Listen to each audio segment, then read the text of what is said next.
Halo anak-anak hebat, bagaimana kabarmu hari ini? Semoga kamu senantiasa dalam keadaan sehat dan bahagia. Jumpa lagi bersama saya, Pak Imam, dalam pelajaran Bahasa Indonesia.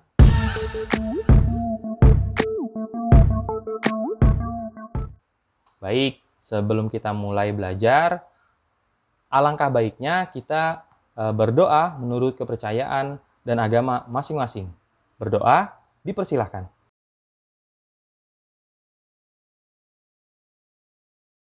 Nah, pada kesempatan kali ini, kita akan membahas tentang aspek kebahasaan dalam teks laporan. Teks laporan, sebagaimana teks pada umumnya, juga memperhatikan beberapa aspek kebahasaan. Di antaranya adalah menggunakan kata umum dan kata khusus. Kata umum, contohnya kendaraan, ikan air tawar, unggas, reptil, dan sebagainya. Kata khusus, contohnya, jika kata umumnya adalah kendaraan, maka kata khususnya adalah mobil, motor, bus, dan sebagainya. Contoh dalam kalimat teks laporan.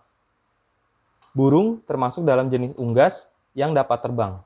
Burung dalam kalimat tersebut termasuk ke dalam kata khusus dan kata umumnya adalah unggas.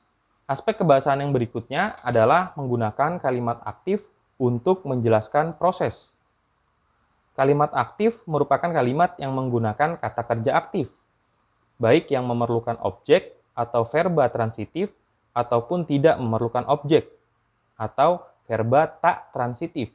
Biasanya, verba transitif menggunakan imbuhan meng, mengkan, dan meng-i. Sedangkan verba tak transitif lazimnya menggunakan imbuhan ber atau ter. Contoh kalimat dalam teks laporan. Menghaluskan semua bahan makanan satu persatu menggunakan alat penumbuk. Yang menjadi kata kerja verba transitif adalah menghaluskan dan menggunakan. Aspek kebahasaan yang berikutnya adalah menggunakan konjungtor atau konjungsi, atau disebut juga dengan kata sambung. Konjungtor atau kata sambung adalah kata tugas yang menghubungkan dua atau lebih satuan bahasa yang sederajat. Bisa kata dengan kata, frasa dengan frasa, atau klausa dengan klausa. Contoh konjungtor adalah kata dan, atau, maka, melainkan, karena, sejak, dan sebagainya. Contoh dalam kalimat teks laporan. Karbohidrat kompleks terdiri atas polisakarida dan serat. Konjungtor dalam kalimat tersebut adalah kata dan yang menghubungkan antara kata polisakarida dengan kata serat. Jadi, kedudukannya harus setara.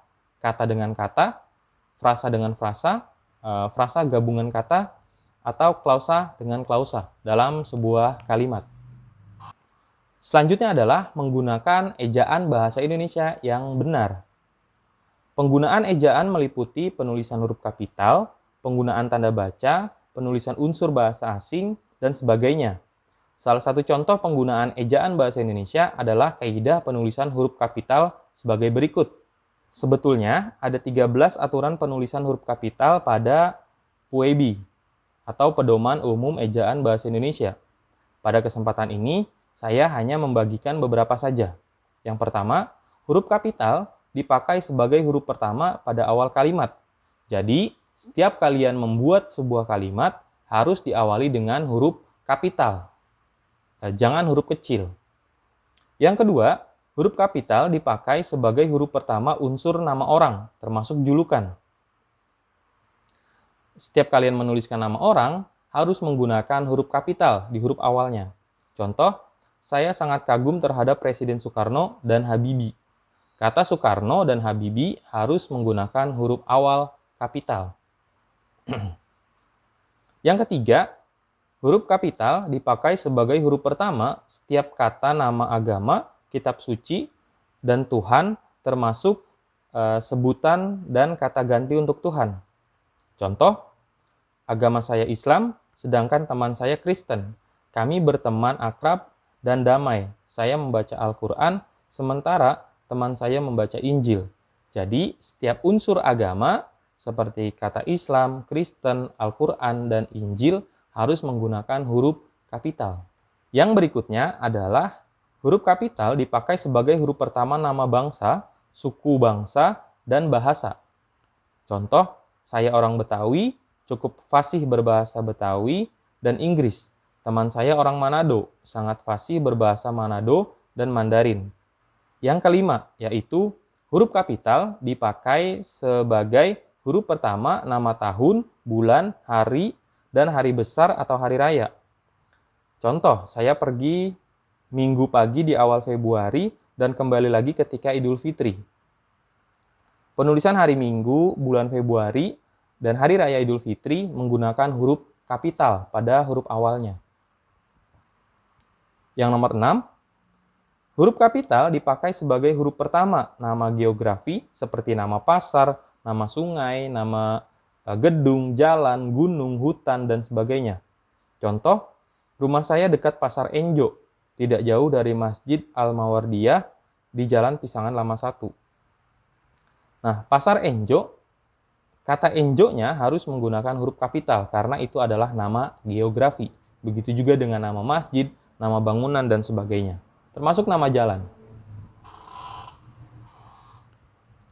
Selanjutnya, huruf kapital dipakai sebagai huruf pertama semua kata, termasuk semua unsur bentuk ulang sempurna dalam nama negara, lembaga, badan, organisasi, atau dokumen, kecuali kata-kata tugas seperti di, ke, dari, dan sebagainya.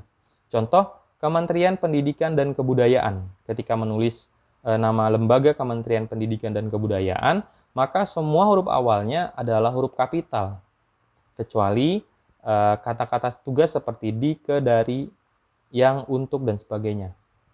Yang kedelapan, huruf kapital dipakai sebagai huruf pertama setiap kata termasuk unsur kata ulang sempurna di dalam judul buku, judul karangan, artikel, makalah, serta nama majalah dan surat kabar kecuali kata tugas seperti di, ke, dari, dan, yang, untuk, dan sebagainya. Contoh, saya telah membaca buku dari Ave Maria ke Jalan Lain ke Roma. Ketika nanti kalian membuat sebuah laporan percobaan, judulnya harus ditulis dengan huruf awal huruf kapital. Selanjutnya yang ke-9 adalah huruf kapital dipakai sebagai huruf pertama unsur nama peristiwa sejarah. Contoh, Perang Dunia Kedua, Proklamasi Kemerdekaan Republik Indonesia, dan sebagainya. Aspek kebahasaan yang berikutnya adalah menggunakan istilah teknis atau khusus dalam bidang ilmu tertentu. Istilah teknis atau istilah khusus dalam bidang tertentu sering digunakan dalam penulisan laporan percobaan atau tulisan-tulisan ilmiah. Contoh kata tersebut misalnya fotosintesis, karbohidrat, metamorfosis, dan sebagainya dalam bidang ilmu pengetahuan alam. Nanti kalian akan membuat laporan percobaan, maka dalam laporan percobaan selalu ada istilah-istilah khusus dalam bidang ilmu pengetahuan sesuai dengan bidang percobaan yang akan kalian lakukan. Contoh, dalam kalimat teks laporan, Lugol digunakan untuk menguji bahan makanan yang mengandung karbohidrat atau amilum. Istilah Lugol di sini merupakan istilah teknis atau istilah khusus, termasuk juga karbohidrat dan amilum. Kemudian menggunakan kata definisi. Kata definisi digunakan untuk menjelaskan, mengartikan, atau mendefinisikan sebuah istilah tertentu. Contoh kata definisi adalah, ialah, merupakan, dan sebagainya. Nanti ketika kalian membuat teks laporan, terutama dalam kajian teori, pasti kalian akan membuat sebuah definisi dari kata atau dari istilah yang akan kalian pergunakan dalam laporan tersebut. Contoh, karbohidrat kompleks merupakan karbohidrat yang banyak mengandung serat. Di sini kalian menjelaskan apa yang dimaksud dengan karbohidrat kompleks. Maka kalian menggunakan kata definisi yaitu kata merupakan. Nah, bagaimana? Apakah kalian sudah mengerti tentang aspek-aspek kebahasaan dalam teks laporan? Jika masih ada hal yang belum kalian mengerti, kalian bisa tanyakan melalui kolom komentar di bawah ini. Baik, demikian pembelajaran kita hari ini. Semoga apa yang kita bahas pada kesempatan kali ini dapat bermanfaat dan membantu kalian dalam menyusun teks laporan hasil percobaan. Terima kasih, sampai jumpa.